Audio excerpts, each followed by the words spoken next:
Om.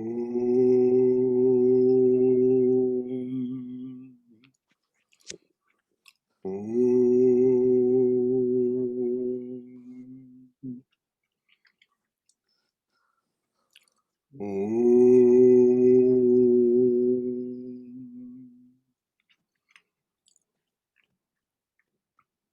Om Sahana Vavatu Sahano Bhunaktu Sahaviryam Karavavahai Tejasvinavaditamastu Mavidvishavahai. Om Shanti Shanti Shanti. May the Divine Being look over us lovingly as a mother and father. May the Divine Being support and nourish us as a mother and father. May we have the strength and skill to study together the art of spirituality. May no misunderstandings arise amongst us. Om, peace, peace, peace be unto us and to all beloved beings everywhere. So, we're taking up chapter 11 of Jnana Yoga. And for those of you who are following along in a book, you'll notice that we have a change of venue. The Swami has returned to New York. And one of the things that we'll notice is that there is a change of tone of voice from the Swami. Speaking to those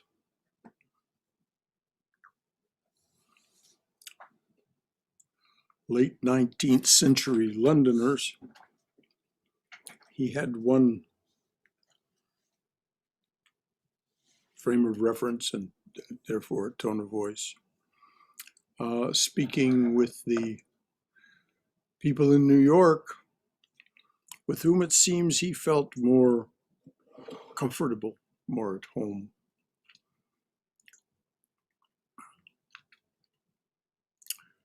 There's a different tone of voice. So is there anything that anyone would like to say about what we've been studying so far? We've studied 10 chapters of Jnana Yoga.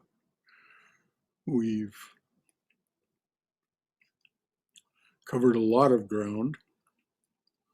Is there anything anyone would like to add or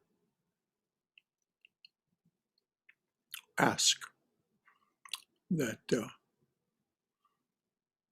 that pertains to what we've been studying so far? All right. So Jnana Yoga chapter 11, the cosmos, the macrocosm, delivered in New York, 19th January, 1896. So if we remember the last time we were with the Swami in London, it was November of 1896, and he has since taken ship and returned to New York.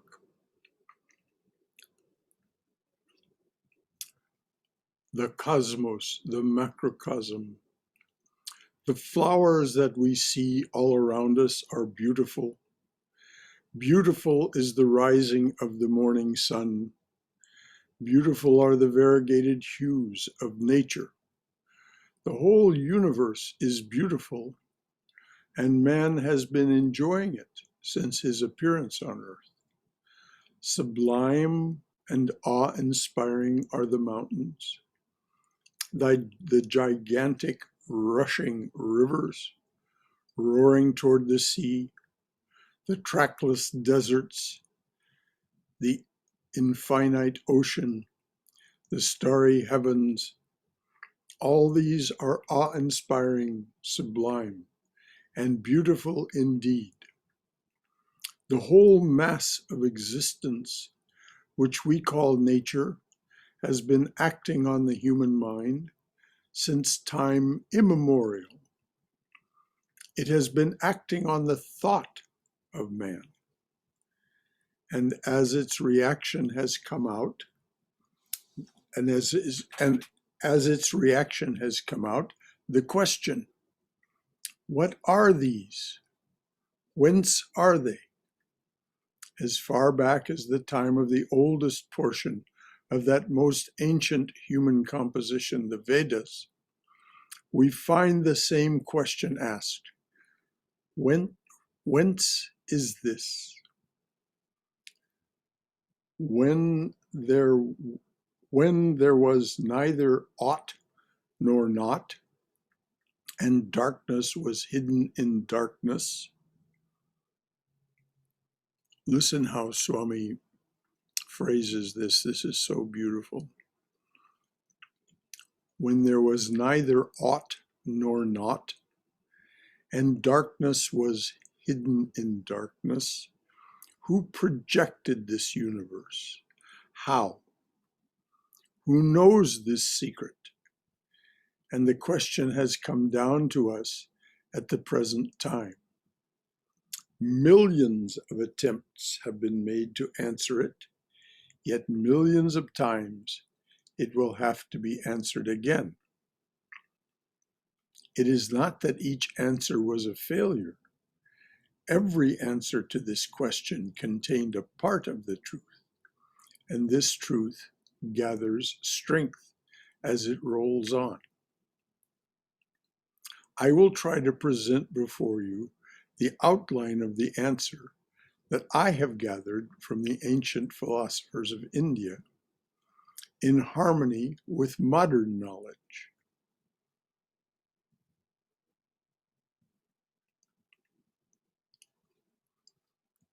So this was Swami Vivekananda's constant effort to harmonize that which was said by the Vedic scholars, the Vedic rishis, and modern knowledge.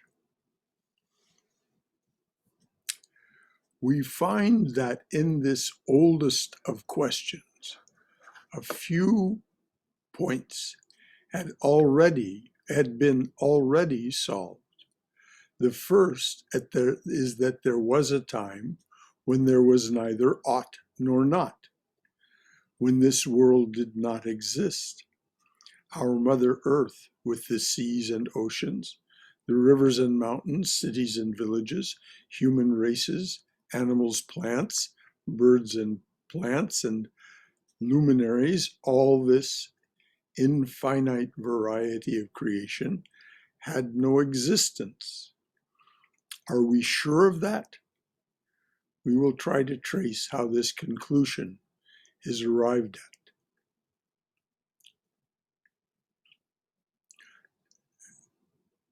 at. Has it struck you how different the language is, how more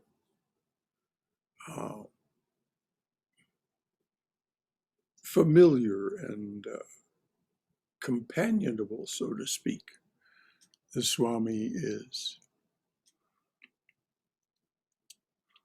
His language is less formal, more companionable.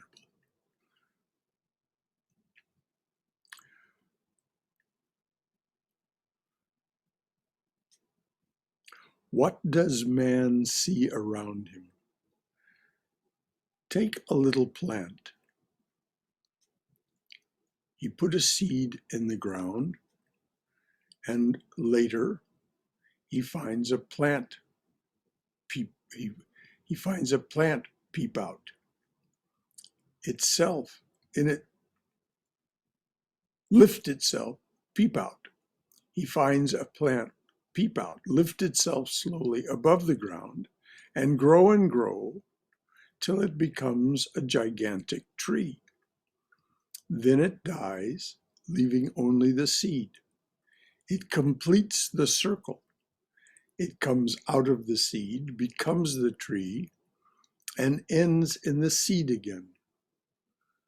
Look at a bird, how from the egg it springs, lives its life, and then dies, leaving other eggs, seeds of future birds. So with the animals, so with man. Everything in nature begins, as it were, from certain seeds, certain rudiments, certain fine forms, and becomes grosser and grosser and develops, going on that way for a certain time, and then again goes back to that fine form and subsides. The raindrop in which the beautiful sunbeam is playing was drawn in the form of vapor from the ocean, went far away into the air, and reached a region where it changed into water and dropped down in its present form to be converted into vapor again. So with everything in nature by which we are surrounded.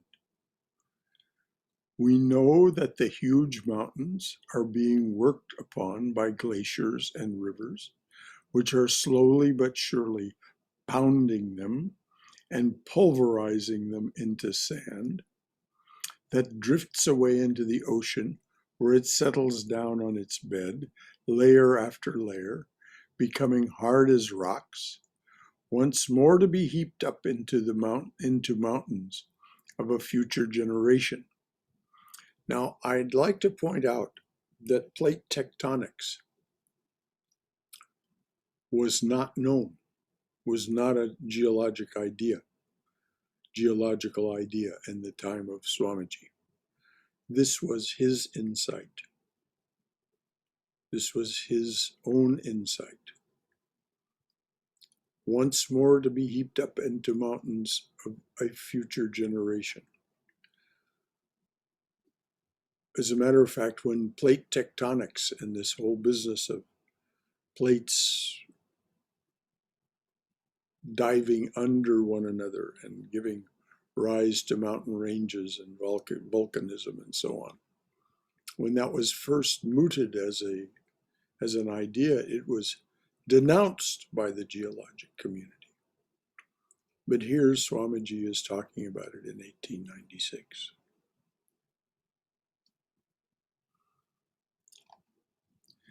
Again, they will be pounded and pulverized, and thus the course goes on.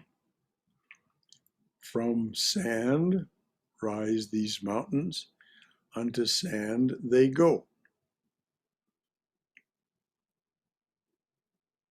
If it be true that nature is uniform throughout, if it be true, and so far no human experience has contradicted it, that the same method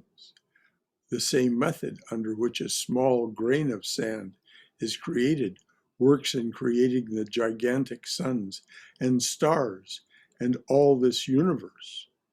If it be true that the whole of this universe is built on exactly the same plan as the atom, if it be true that the same law prevails throughout the universe, then, as it has been said in the Vedas, knowing one lump of clay, we know the nature of all the clay that is in the universe. Knowing one lump of clay, we know the nature of all the clay that is in the universe. Take up a little plant and study its life, and we know the universe as it is.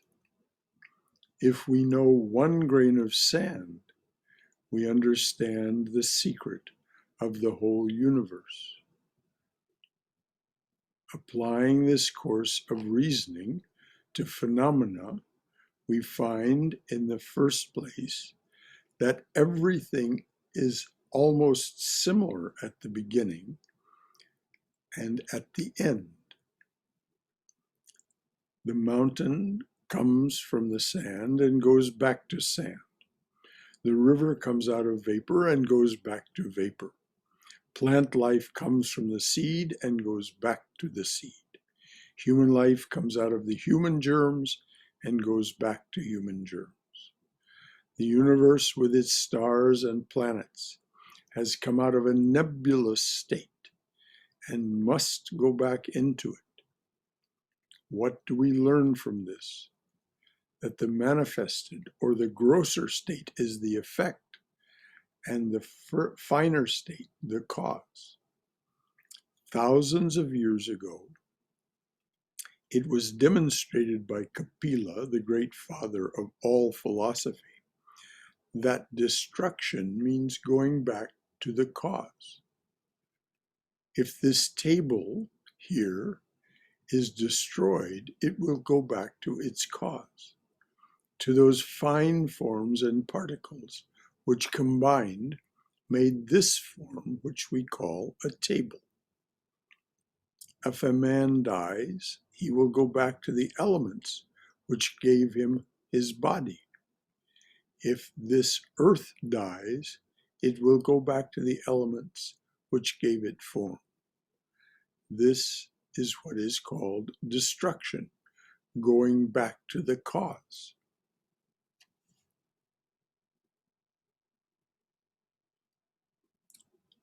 Therefore, we learn that the effect is the same as the cause, no different. It is only in another form. This glass is in an effect, and it had its cause, and this cause is present in this form. A certain amount of the material, called glass, plus the force in the hands of the manufacturer, are the causes, the instrumental and the material, which combined produce this form called a glass. The force, which was in the hands of the manufacturer, is present in the glass as the power of adhesion, without which the particles would fall apart. And the glass material is also present. The glass is only a manifestation of these fine causes in a new shape. And if it is broken into pieces, the force which was present in the form of adhesion will go back and join its own element. And the particles of glass will remain the same until they take new forms. Thus we find that the effect is never different from the cause. It is only that this effect is a reproduction of the cause in a grosser form. Next, we learn that all these particular forms, which we call plants, animals, or men, are being repeated ad infinitum, rising and falling. The seed produces the tree produces the seed, which again comes up as another tree, and so on and on. There is no end to it. Water drops roll down the mountains into the ocean and rise again as vapor, go back to the mountains, and again come down to the ocean. So rising and falling, the cycle goes on.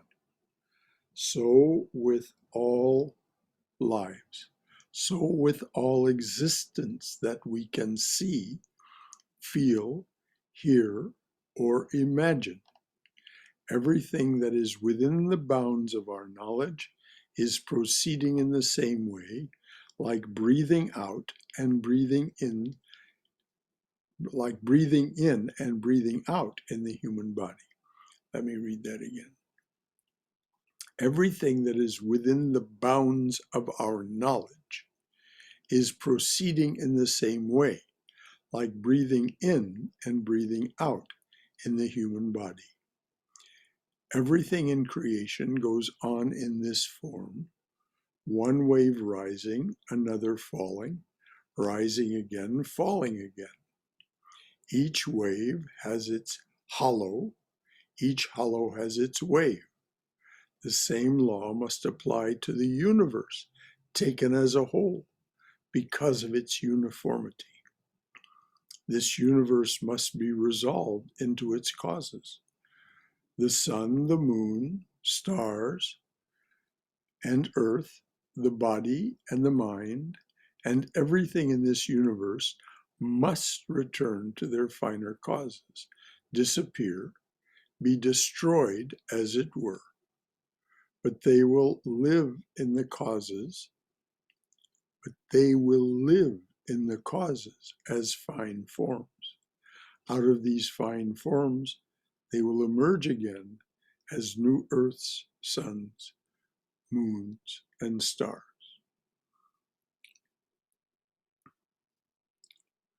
Now, once again, what Swami Vivekananda is talking about had not been discovered by science. These were his insights. Some of it, of course, based in the Vedas, but from his own insights. There was not, at the time of Swami Vivekananda, even any knowledge of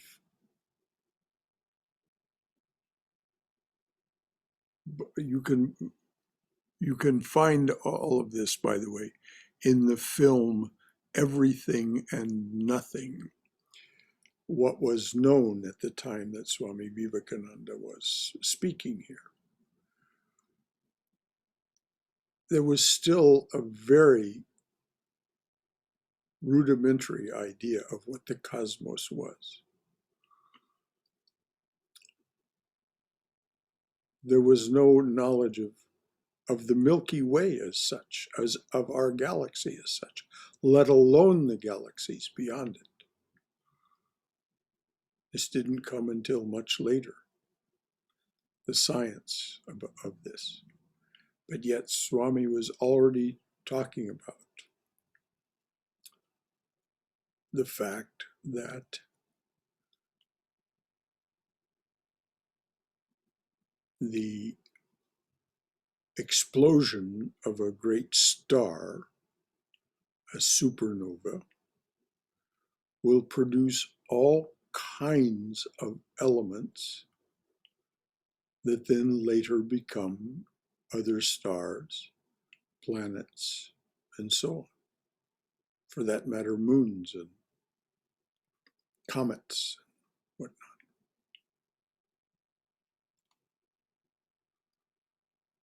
So I've made some comments. Any other comments from anyone or any questions about what's been read so far? Brother Shankara, Somesh here. Yes, Somesh. I have two questions. First is that, so like he explained that for every tree there is a seed, and from every tree we get the seeds as well. So if there was a time when there was, like he said, as he explained, darkness in darkness, or there was not, then there is no seed. So something has to be there from where it evolves, right? There was a seed. Okay. This is what is described in the Upanishads as Hiranyagarbha, the cosmic egg or seed. There was that, and it was subtle in form, the finer, as Swami is speaking about it. So the evolution of universe, according to Vedanta, is Brahman, which completely and continuously gives birth to Maya. There is no beginning to Maya anymore. There is any beginning to Brahman. But Maya, in its form of equilibrium, all of the gunas are in perfect equilibrium, there is no manifestation. Then something happens within Maya. Now, Kapila and Sankhya described it in one way. The Vedanta describes it in another. They add up essentially to the same thing. And that is, there is this phenomenon that in the Upanishads, in the Vedas, is called Hiranyagarbha, the cosmic egg.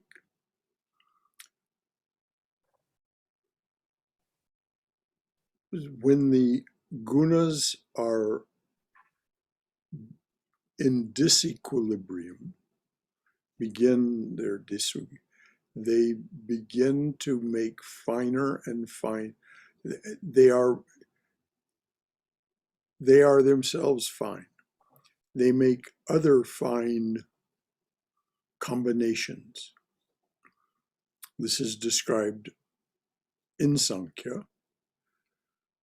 These combinations go on multiplying, and the activity becomes so intense that it can no longer be contained within the cosmic egg. And so the cosmic egg bursts. And from that bursting and the release of this immensely hot, now the physicists call it plasma. They talk about the Big Bang. Now the parallels are not exact, but they're close. Hiranyagarbha becomes Jagat, but it's a process of condensation. That's the way it's put in the Upanishads. Condensation, the universe condenses out of Hiranyagarbha's, what was within Hiranyagarbha that exploded out of it. The physicists say that the plasma, that is the first manifestation, although it is not a thing, that the plasma, in their terms, cools. And out of this becomes our living universe. By living, space is not empty. Space is a living thing, full of activity, most of it so subtle and so transient. So it happens so fast.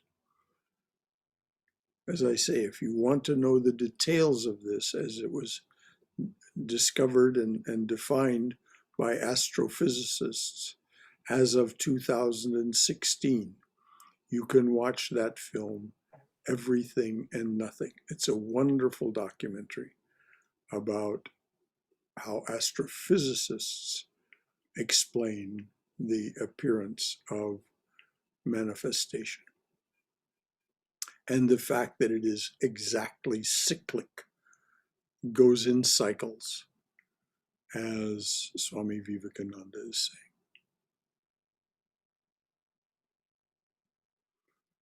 Is that a good explanation, Somesh, or is there more? That's I mean, I think we can go more in detail, but that tells the sequence of things. So you know. And as I say, the parallels between the emergence of Hiranyagarbha, which is not a thing, it is something so subtle that it can't be called a thing any more than plasma can be called a thing. But it is intensely active. And finally, it cannot, what is going on can no longer be contained, and it explodes. The egg cracks, and all that becomes Jagat, universe, is released in subtle form, and then condenses into what we see. Thank you, Somesh, for asking the question. That was a good clarification. Anything else from anyone? I have another question. Can I? Yes, yes.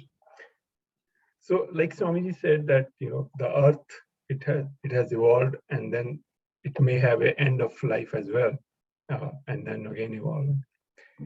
Has it happened in the past? Like something like that happened, that where there was life, there were plants, there were not like animal life, all that got that ended, and then again Earth came. So has it happened in the past, or it will happen in the future?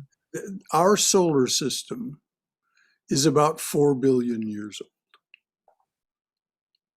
old, which is about a third of the life of the universe as it is understood by astrophysicists. And there again, there's a parallel with Vedic thinking. This particular solar system apparently has not been destroyed and then been recreated. This star that we call Sol or Sun, Surya,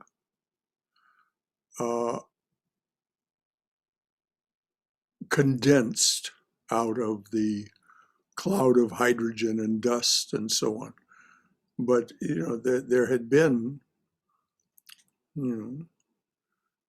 about 9 billion years, 9 or almost 10 billion years of ongoing activity to provide the materials out of which the sun and our solar system were condensed, accreted. According to the astrophysicists, our sun in another so many billion years, I've actually forgotten the number. If anyone knows, please tell.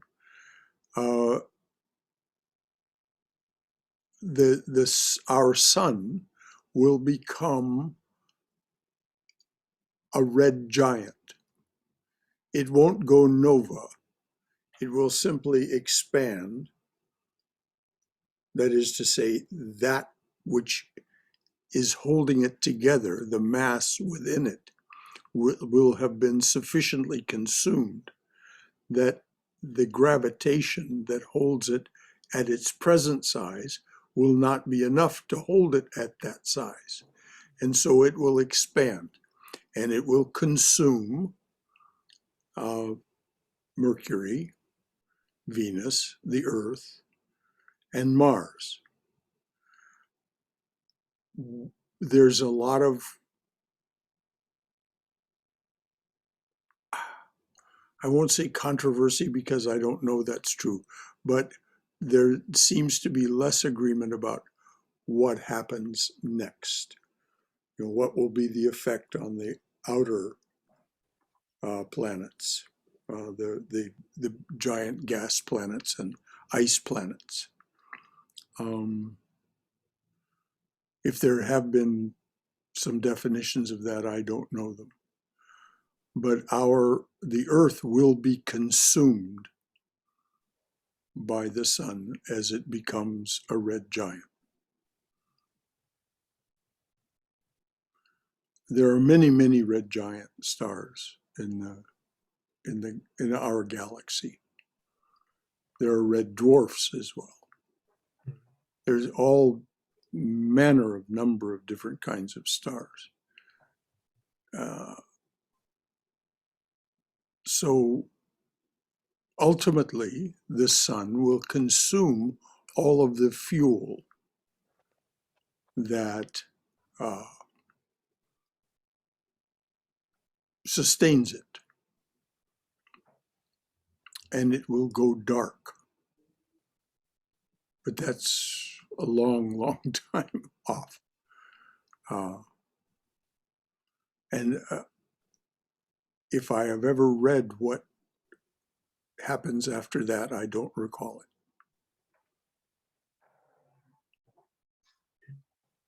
So the sun will ultimately be recycled along with everything else.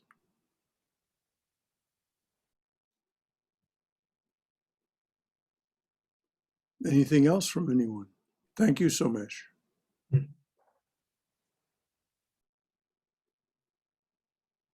This, by the way, has all been discovered since Swamiji was alive. As I said, you can watch that film, Everything and Nothing, which is an absolutely fascinating film and an mental exercise. But it was Swamiji himself, Swami Vivekananda himself, who encouraged this study. He encouraged a family called the Throop family in Pasadena, California, to go on with their Throop Scientific Institute, and ultimately they helped create what has become Caltech, which is one of the premier astrophysical research universities. Swamiji also was close to Nikola Tesla and encouraged him. He encouraged John D. Rockefeller to use his money to fund this kind of research, and so on. Swamiji was part of the motive power behind a lot of what we come to think of as modern science. Another thing that you might want to look into, just for your own interest, is in 1976, at the bicentennial of this country, the Smithsonian Institution put together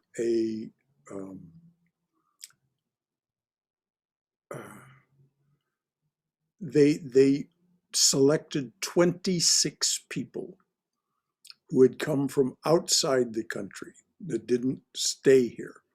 They visited, but their visits, these 26 people, had a profound effect on the intellectual and spiritual thought current of the United States. They created presentations about each of these 26 people. Vivekananda was one of them. And that was an exhibition at the Smithsonian for some time. I don't remember how long. Then they packed it up in 18-wheelers, big trucks, and took it all around the country. And they also published a beautiful book about these 26 individuals. And there's a great appreciation of Swami Vivekananda in that book and in the presentation, the exhibition that they created.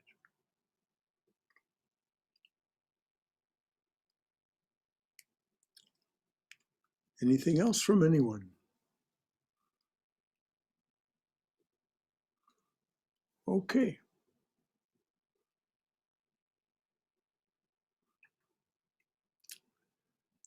So I'll just read the last sentences. Out of these fine forms, they will emerge again and again as new earths, suns, moon, and stars. And as I said before, this was not scientific knowledge at the time that Swamiji was alive. There is one fact more to learn about this rising and falling. the seed comes out of the tree. It does not immediately become a tree, but has a period of inactivity, or rather a period of very fine, unmanifested action. Now, this is something, let's hear him. It does not immediately become a tree, but has a period of inactivity, or rather a period of very fine, unmanifested action. The seed has to work for some time beneath the soil. It breaks into pieces, degenerates, as it were, and regeneration comes out of that degeneration. In the beginning, the whole of this universe has to work likewise for a period in that minute form, unseen and unmanifested, which is called chaos, or by the physicist, plasma. And out of that comes a new projection. The whole period of the manifestation of this universe, it's ongoing, it's going down, the whole period of manifestation of this universe, it's going down into the finer forms, remaining there for some time, and coming out again, is in Sanskrit called a kalpa, or cycle. Next comes a very important question, especially for modern times. We see that the finer forms develop slowly and slowly, and gradually the finer forms develop slowly and slowly and gradually become grosser and grosser. We have seen that the cause is the same as the effect, and the effect is only the cause in another form. So let's make sure we have this, because what he's going to build is built on this idea.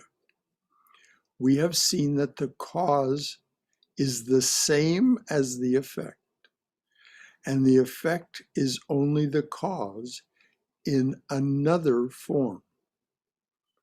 Therefore, this whole universe cannot be produced out of nothing. Nothing comes without a cause, and the cause is the effect in another form. Out of what has this universe been produced then? From a preceding fine universe, Hiranyagarbha. Out of what has been produced.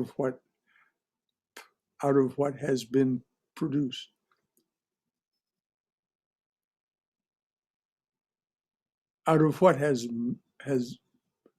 what is Man. it? Men? Man. Yeah, It's a man has been man. produced. Out of what has men been produced? Yes. The Out of that has seems man. Out of what has man been produced? out of what has men been produced. It seems like it's ungrammatical. Anyway, the preceding finer form. Out of what has the tree been produced? Out of the seed. The whole of the tree was there in the seed. It comes out and becomes manifest. So the whole of this universe has been created out of this very universe existing in a minute form. It has been made manifest now. It will go back to that minute form and again will be made manifest. This is the kalpa idea, or cycle. Now we find that the fine forms slowly come out and become grosser and grosser until they reach their limit. And when they reach their limit, they go back further and further, becoming finer and finer again. Now in physics, this is anti-entropy. That is to say, things becoming more and more complex, more and more specialized, grosser and grosser. That's anti-entropy. And then entropy. And again, this was not part of scientific knowledge at the time that Swami was talking about this. The fact that things become grosser and grosser, that is, more complex and specialized, and then they return to their finer form, finally, to no form at all. Only the information from which they will be recreated continues to exist. This is total entropy, or in the terms of physics, absolute zero. No vibration.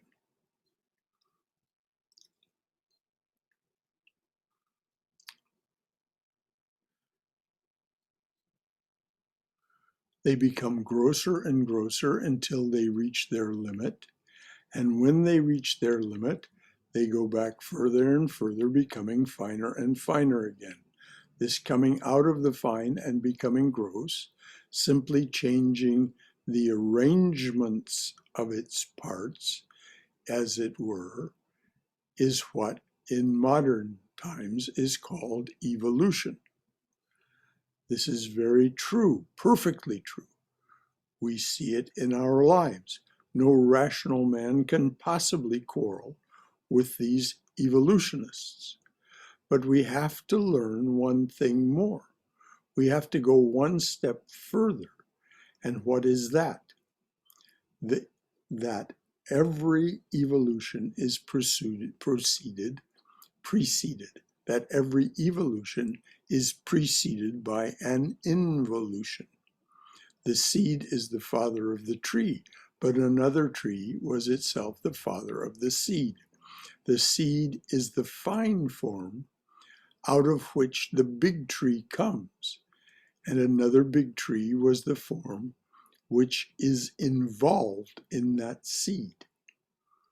This idea of involution and evolution is absolutely instrumental to what the Swami is getting at. The fact that everything is contained in the very first manifestation. All that will be is contained in the very first manifestation. And it's all involute in those fine forms, and then evolves out of those fine forms into, of course, what we see around us. But this is only a part of the process. If the Vedic scholars are right, this 13.7 or 8 billion years of the universe's manifestation is only about 10% of this cycle, or kalpa, or day of Brahma. So there's lots to happen yet. The whole of this universe was present in the cosmic fine universe. The little cell, which becomes afterwards the man, was simply the involved man and becomes evolved as a man. So everything that we are and can be pre-exists in the involute or involved man and becomes evolved as a man. If this is clear, we have no quarrel with the evolutionists, for we see that if they admit this step, instead of their destroying religion, they will be the greatest supporters of it. I'll repeat that.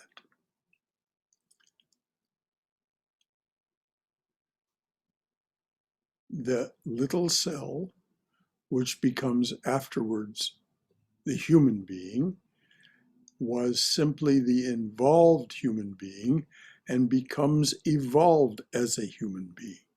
If this is clear, we have no quarrel with the evolutionists, for we see that if they admit this step, instead of their destroying religion, they will be the greatest supporters of it. Because this is a principle of even the mystical aspects of the Judeo-Christian tradition. We see then that nothing can be created out of nothing. Everything exists through eternity and will exist through eternity. Only the movement is in succeeding waves and hollows, going back to fine forms and coming out into gross manifestations. This involution and evolution is going on throughout the whole of nature. The whole series of evolution, beginning with the lowest manifestation of life and reaching up to the highest, the most perfect human being, must have been the evolution of something else. Excuse me.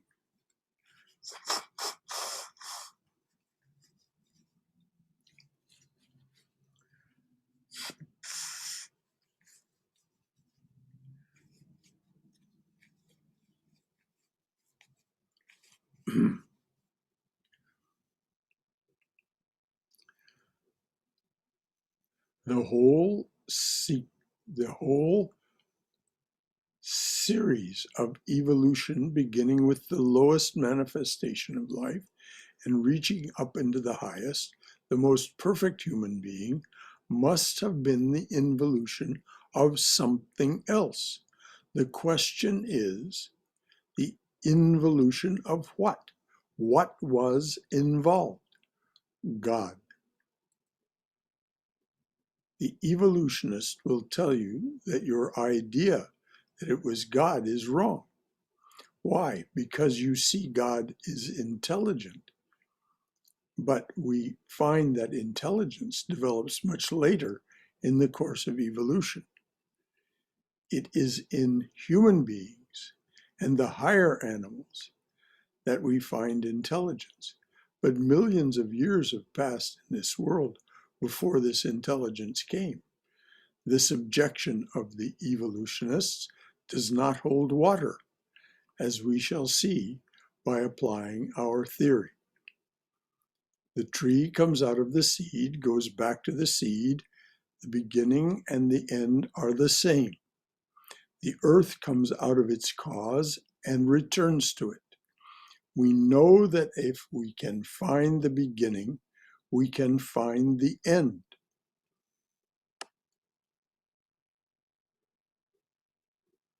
A converso, on the other hand, in other words, on the other hand, if we find in the end, or in the reverse, if we find the end, we can find the beginning. If that is so, take this whole evolutionary series from the protoplasm at the end to the perfect human being at the other, and this whole series is one life. In the end, we find the perfect human being. So in the beginning, it must have been the same. Therefore, the protoplasm was the involution of the highest intelligence. You may not see it, but that involved intelligence is what is uncoiling itself until it becomes manifested in the most perfect human being. That can be mathematically demonstrated. If the law of conservation of energy is true, you cannot get anything out of a machine unless you put it there first. The amount of work that you get out of an engine is exactly the same as you have put into it in the form of water and coal. Of course, steam was what made things work in the time that Swamiji was alive, mostly. The amount of work that you get out of an engine is exactly the same as you have put into it in the form of water and coal, neither more nor less. The work I am doing now is just what I put into me in the shape of air, food, and other things. It is only a question of change and manifestation. There cannot be added in the economy of this universe one particle of matter or 1 foot-pound of force,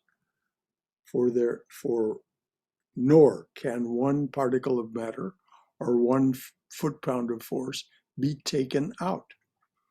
If that be the case, what is this intelligence? If it was not present in the protoplasm, it must have come out. It must have come all of a sudden, something coming out of nothing, which is absurd.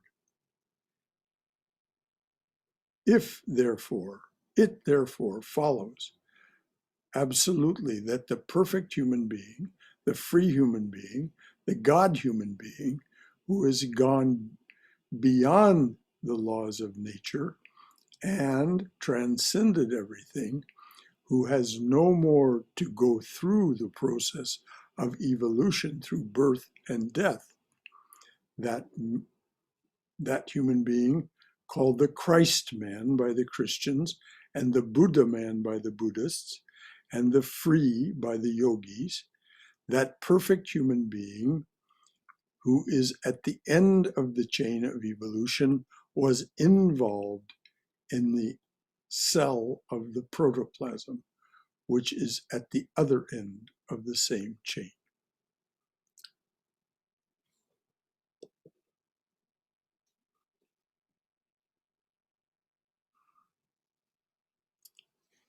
It's 8:59. We haven't had a lot of time for contributions and discussion. Let's take some now. Anything at all from anyone, from your own wisdom, from your own experience, from your own curiosity, comments or questions. Brother Shankara, I do have a question. Yes, Dennis. This involution, reincarnation has always been one of those things that I can never understand. It's just beyond my kind of space and time. But is this involution kind of talking about where that can live? Kind of, is it an example of it? Well, certainly what happens if we are to take seriously the idea of reincarnation, what happens is the finer aspects of the human being, called the subtle body, which is made of mind, intellect, and the causal force in us, does not die with the gross form of the body.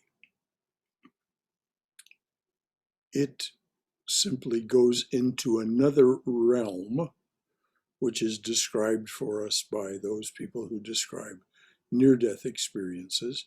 And there's been some very serious scientific research into near-death experiences, which, at least from a scientific point of view, prove the truth of them. That it is this subtle body that is aware of things even when the gross form of the body appears to be totally dead. So it is this, and by the way, this will be discussed this Sunday, this in detail, some detail, this business of the subtle body. and what it is that transmigrates, which is the technical term for reincarnation. So yes, the finer forms are there. They take gross form, they lose that gross form, move on to another gross form, lose that gross form, all the while manifesting more and more of that which is potential within them.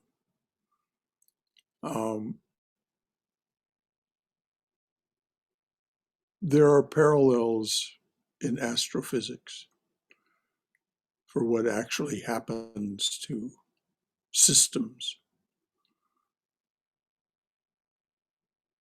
solar systems, galactic systems, and so on. So, yes, this involution becomes evolved or evolute by taking on form after form after form after form, which we call reincarnation. Does that get it, Dennis, or is there more? I think it does. I think it was just kind of like a different way of, like it just kind of came to me, like the seed in the tree and the seed in the tree and the seed in the tree was Right? kind of similar to like birth and death and birth and death. And Yes, I just saw exactly. that parallel there that I'd never seen before. So, And it is the intelligence that is remanifesting. okay. It is the mind, the intellect, and that which really powers us, which is called the causal body, that transmigrates. To get a clearer idea of this, read chapter 2 of Bhagavad Gita, and then I think it's chapter 17, which is called The Field and Its Knower. Chapters 2 and 17, I think,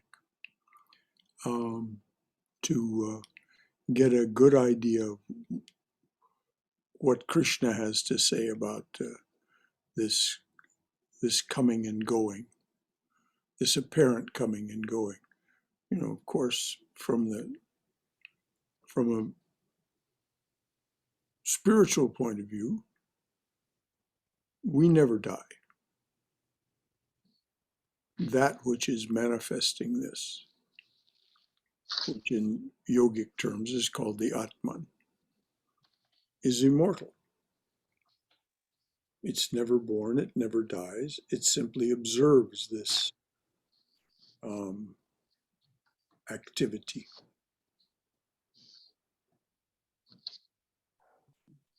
Thanks for asking that question, Dennis. That was a very apropos question at this point. Thank you. Brother Shankara? Yes, Swayam. Yes, my question is kind of, I guess, connected to Dennis's question, and that is, by liberation, we end this being part of this cycle. If that is my understanding is correct, then where in this evolution does the liberated soul go, like belong? Well, that is as you pointed out, it is the end of the evolution. The Swami pointed to the Christ human being, the Buddha human being, the free human being. The free human being, and this is described in the last 4 pages of, and it'll be discussed this Sunday, of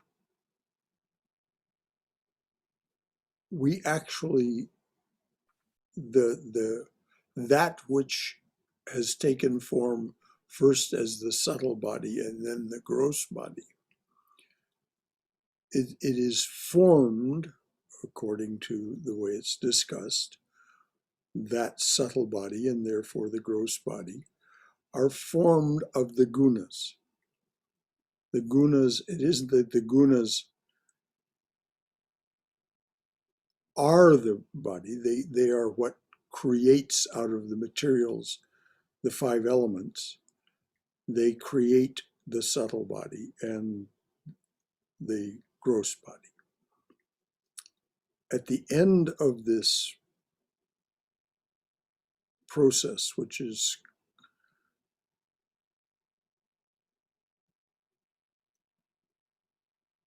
liberation or kaivalya, independence, the gross form first disappears. Then the subtle form disappears. What does it mean, disappears? It returns to the elements of which it was made by the gunas. And so, in that sense, any individuation ceases to exist. You are simply part of all that is. The you of you is now no longer defined by any limitation. That's why it's said to be kaivalya, independent of any limitation. Does that make sense? I think it does. I have to think about it a little bit more. So it stops being part of this whole evolution. So does it remain?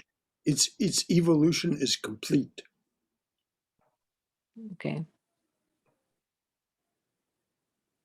I'll read that text this Sunday that I've been referring to at the end of Swamiji's Raja Yoga. I'll read that passage. And he describes it very poetically, and I'm sure my conviction is very accurately. What becomes of what has been an evolving form. We don't have to become manifest as a Christ being or a Buddha being. We can. The potential is there. The Buddha said it, by his own testimony, it took him 500 lifetimes to achieve the awakened state that he manifested as the teacher, the awakened one, the Buddha.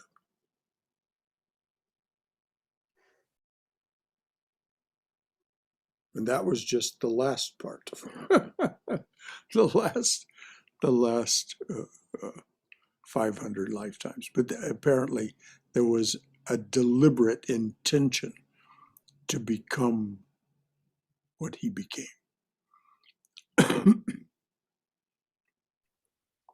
Thank you. Anything else?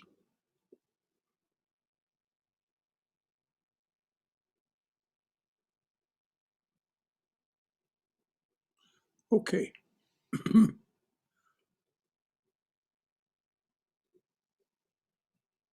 Oh, dearly beloved, a flower at your feet for each one who comes to your open door. A flower at your feet for each one who stands by your open door and says, come to me, offering to break this world's chain that binds us down to ignorance, suffering, and death. A flower at your feet for each one who takes the path that you have struck through this, your jungle world. Om, Amen. Shanti, Shanti, Shanti. Peace, peace, peace be unto us and to all beloved beings everywhere. Any final thought from anyone? All right. Swami explained it so beautifully, Brother Shankara, with the nature, creation, and our human lives, Yes. the formation of our intelligence. It's just so beautiful. Yes, it is. He makes us think more and more, and it's so evident too. You know, when we think of all these things he compared, it is just so evident. The deeper we think, I see it happening all the time.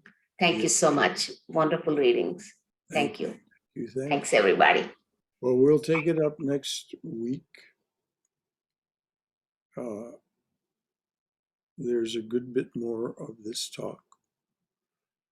So, Jai Shri Guru Maharaj Ji Ki Jai, Durga Durga Durga. May each of you be safe. May you be healthy. May you be cheerful. May you have peace of mind. Go forward in the loving and protective embrace of the Divine Being as our Mother and Father. Jai, Jai, Jai, Jai, the Divine Presence. Good night, all. Until Saturday, when we'll take up Swami Prabhavananda's Realizing God, and then Sunday when we'll talk about Swami Vivekananda's Raja Yoga. Good night. Good night.